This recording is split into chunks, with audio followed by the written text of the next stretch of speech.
Okay, we're trying to make a recording today. How you guys doing?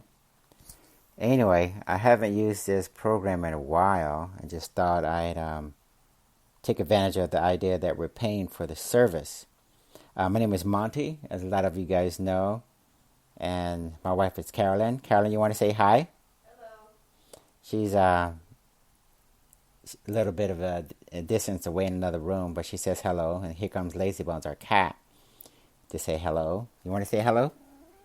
Anyway, he's not in a good mood, but that means hello. So anyway, today let's focus on, since we got a lot of political things going on, I guess I'll chime in with my little 2 cents and we'll see where we go from there. Okay? Anyway, I'm not an adamant political in terms of being biased towards the Democrats and the Republicans and the liberals and the Green. I think my particular emphasis has more to do with the economic portion of it. And that typically means that whoever is in office, if they're smart enough to not ruin everything for everyone, and that means that whether it has to do with jobs, business growth, helping out people, these are some of the things that matter to me. I think matter to my family most of all. Can we live in an environment where everything is not disruptive, not too chaotic or whatever? So that's more important to me as compared to what the names or the monikers that people typically live and die by nowadays. So because I've learned over the years, of course, that the Democrats and the Republicans and the other parties. Well, first of all, we have a two-party system. That's not the most intelligent system to have. You should have more representation. But anyway, a lot of the big money tends to persuade political candidates to do more of their bidding. So anyway, having said that, where are we today? Well, to be blunt with you guys, we have an idiot in office who is totally destroying every bit of progress that we made coming out of the Obama administration. And the reason why that's important is because we can see the jobs numbers coming out of the Obama administration. We can see the amount of job creation. In addition to, we know that the bankers were threatening a literal implosion. We know that the automakers were running back and forth to Washington during the Obama administration, threatening to close down dealerships, which were responsible for tens of thousands of jobs. We know that insurance companies and such, AIG. We know that the financial sector with the derivatives and the CMOs, and we know that the mortgage issues were worth trillions of dollars in terms of that economic hit that we took. We know all that for a fact, okay? And that issue, we were actually making progress on those grounds when when he left the office, okay? Now we have a situation where we literally have someone's grandson who pretty much coasted on the coattails of the grandfather who fled Germany in an attempt to escape his responsibility of paying taxes.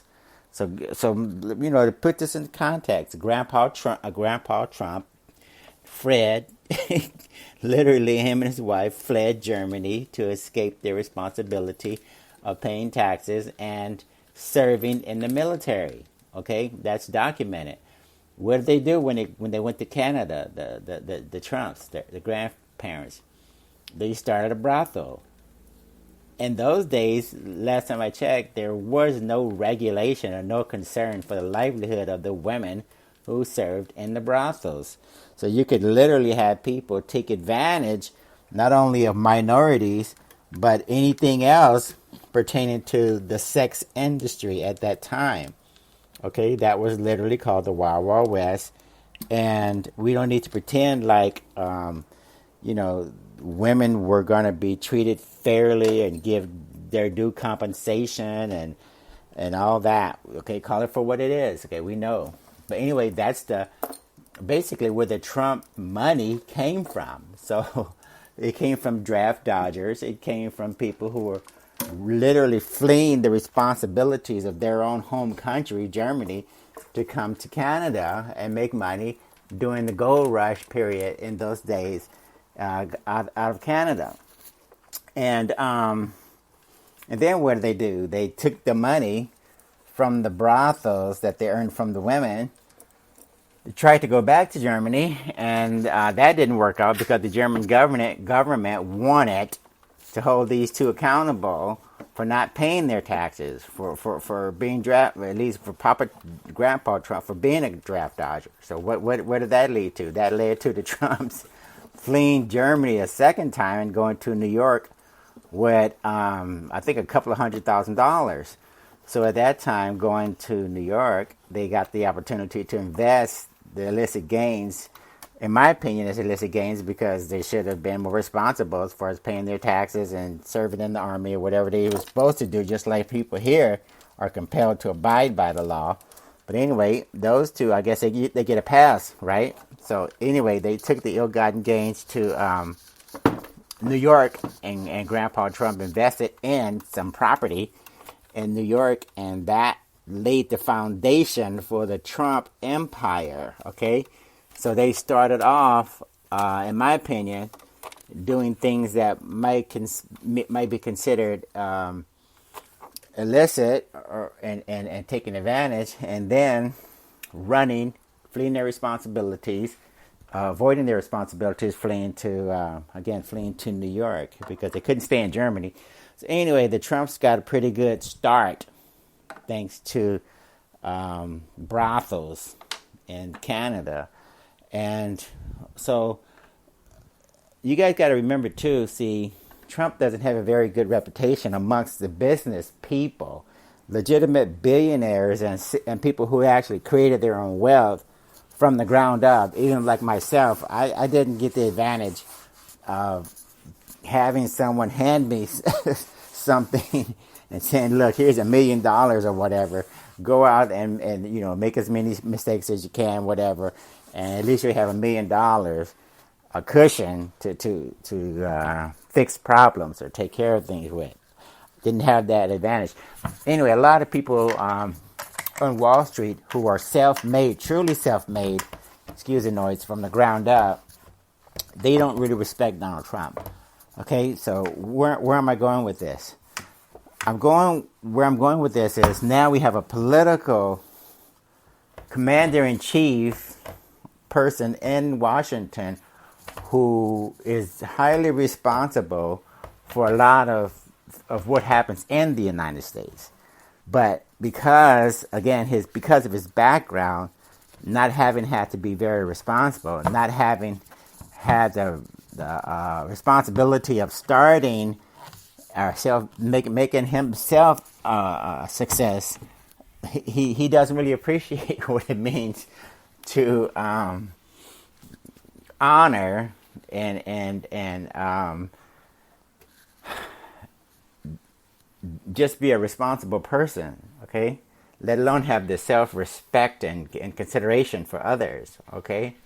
Now, this has created a situation right now where we have this president who's basically admired by a lot of lazy, stupid, illiterate, financially and economically illiterate people who don't have a clue in terms of what this guy actually is made of. Where did he come from? They don't know the backstory. They don't care. All they care about is this rich, racist idiot who wants to take America back to some weird time in history of supposedly when it was great, okay? And the question is the same as we knew it was way back when he started campaigning. Great for who? Great meaning what? What are the repercussions of having an America that was great in the 20s or the 30s or the 40s or the 50s? What era are you talking about, okay? That's ultimately what the question was when he started campaigning. Anyway, now we get a chance to see it's not very well defined. It's just all over the map. So anyway, we're dealing with an idiot, isn't the bottom line. and we're trying to make sense out of what the idiot is saying and doing. And we're spending way too much time, as the title represents of the podcast. You don't give an idiot credibility, at least not too much, because for the most part, he's going to be all over the map. He doesn't know where he's going. We don't know where he's going. We don't know what he means from day to day, and he doesn't. So why would you give an idiot credibility? Okay, and like I mentioned before on Facebook and certain places, only a retard would give an idiot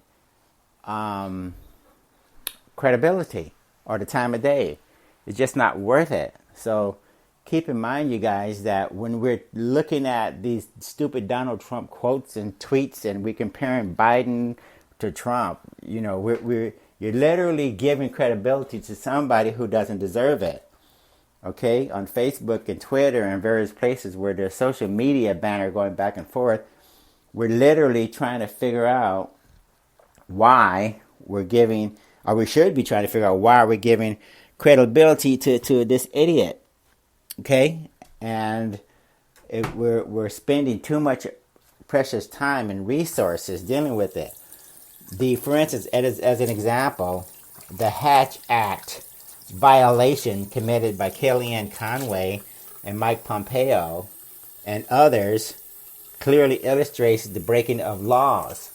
Okay, that doesn't set a very good precedent for a president who's talking about, I'm the law and order president. So just think about it. If the person at the top is breaking the laws and flaunting the Constitution, who cares what the Black Lives Matter people are doing? Who cares what the rioters are doing? Who cares about Antifa? Because the signal has already been sent from the top. Okay, that's where leadership comes from. It comes from the top. If it doesn't come from the top appropriately, guess what happens? Everyone else underneath and below and further down, they're going to take their cue or the hint from the top, right? So we're seeing the symptoms of the problems, and the symptoms are at the bottom, but the problem is at the top. So you guys need to stop fooling yourselves, being distracted by what the idiot does. What the idiot does and what the idiot says is a distraction. You get rid of the problem or the idiot in charge, and a lot of the problems go away. Okay? Right now, we're not focusing on the fact that the Federal Reserve has printed $27 trillion of debt, which can never be paid off. We're not focusing on the $19 trillion in GDP, which is less than the debt. So if your country cannot produce enough GDP to pay off the 26 trillion in debt, you have now you're in the hole. So Donald Trump and Jerome Powell, those guys are pumping money into the stock market. And again, the idiots and the retards are looking at artificially overinflated stock prices, and they're not even understanding, look, it's not real. It's hyperinflated. It's overvalued. That's why Warren Buffett, Mario Gabelli, all of these astute investors and institutions, that's why you see so much money on the sidelines, because you can't properly evaluate the assets. We don't know what the assets are worth. We don't know what the stocks should be. We don't know what the commodities, the gold and the silver and the corn and soybeans, all of these things where the money has gone into, they become overvalued or artificially inflated. So now we have a capitalistic system that's basically not even capitalistic anymore. It might as well be a socialistic managed economy, because again, the Federal Reserve and other central bankers who follow the cue of the Federal Reserve in the United States are doing the same thing. Everybody's just printing out money into the markets, and they're trying to lead the people to believe everything is fine. Well, everything is not fine. Okay, so remember, it goes back to the person in charge right now, particularly in the United States, because we're supposed to be like a leader. Anyway, if the idiot in charge is destroying your currency, destroying the fabric of society, destroying morality, destroying ethics, throwing the Constitution literally out the window, you got a problem. Okay, that is the problem. There is nothing greater than that. Okay, focus on that. Okay, get rid of that problem. Now you can start to take a look at the fabric of society, the morality, the ethics, the value of whatever currency you have left. If it's a dollar, fine. Look at that more intensely now because you get rid of the idiot in charge. Anyway, we got some very fundamental, underlying, rotted out issues, and until that rot and that decay is looked at and addressed, you're going to see symptoms. You're going to see rioting. You're going to see protests. You're going to see destroying of statues. You're going to see other situations that are more symptomatic than anything else. But anyway, you guys, when you're talking to these idiots on Facebook and Twitter and the other social media sites, remember, there a lot of people, they don't even care about learning about economics and finance and really being adamantly engaged in the issues. Okay, this takes time and a commitment, and you have to have skin in the game. Most of the people that are putting out this controversial crap on social media, they don't have as much skin in the game as you think they are. I talk to a lot of these idiots, actually, and I give them my phone number, or they give me their phone number, and I find out you're dealing with a moron, for instance, who doesn't even vote.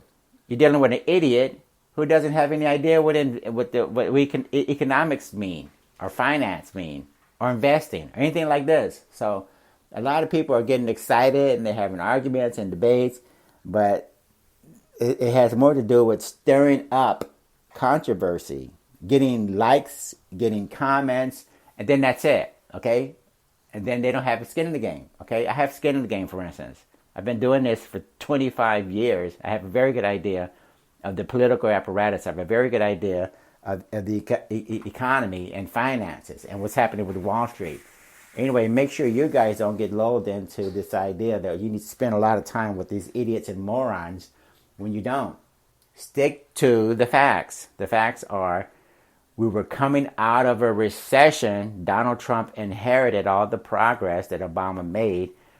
We have a situation right now where the pandemic, the political divisiveness, the economic devastation that we're going through is a result of ignoring the fact that we're just artificially propping up the economy. Okay? Stalemates in Washington. These things are the main focus. It's at least 3 or 4 of them. Okay? Divisiveness, the racial inequities, the economic implosion that we're going through right now, and if you want to throw in the environmental consequences of being irresponsible, you could do that too. But make sure you stick to the facts and stay focused and don't get distracted, because right now there's too much time consumed and wasted going off into the wrong direction on a tangent about comparing Biden to Trump, or Trump to Obama, or Trump to Hillary. Those aren't the issues. The issue is who's in charge. History is going to hold someone accountable. Right now, it's not going to be Biden. It's not going to be Obama. It's going to be the person in charge right now. That person is the central focus. That person needs to be held accountable. And that law and order moniker that you guys give him is a farce, okay? You don't violate every conceivable rule and regulation and law, just like OSHA has been gutted. OSHA's not doing their job. The Occupational Health and Safety Agency administration, they are responsible for workplace safety, for instance. And if you don't know, that's a federal agency that has been gutted under Trump, okay? When people are dying during a pandemic because OSHA is not enforcing the rules and regulations, that is irresponsible. That's equivalent to murder. So make sure you guys understand exactly what we're dealing with here. We're dealing with someone who doesn't care about life, limb, or property, or anything else, right? So anyway, I just want to get that out there. Make sure you guys understand that we got too many sideshows, too many distractions going on. We need to hold that person accountable. We need to stay focused on what's really going on, the underlying factors, and where this, and the fact that we don't need to be focusing so much on symptoms as compared to the problem. Anyway, you guys have a great day, and we'll talk later. You want to say bye, Carolyn? Bye. Okay, that was Carolyn. I don't know where Lazy Bones is, our cat. Anyway, you guys have fun and stay safe. We'll talk later. Bye.